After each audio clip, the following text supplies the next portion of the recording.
Hey guys, and welcome back to this channel. In this video I'll be showing you guys how you can basically add in emojis to the text box on CapCut PC. Go to text and add in your default text. For instance, you want to add in some emojis here.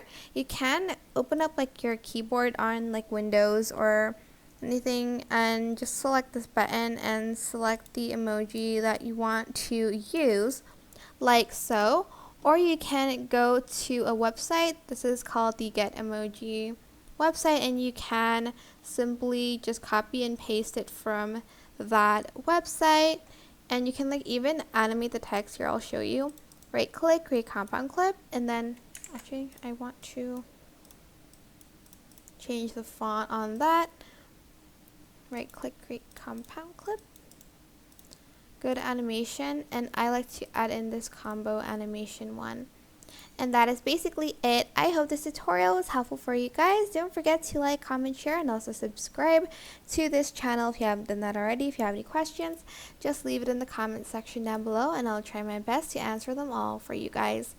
And if you found this video helpful, please click the thanks button above the description box down below. Thank you so much for watching. Bye!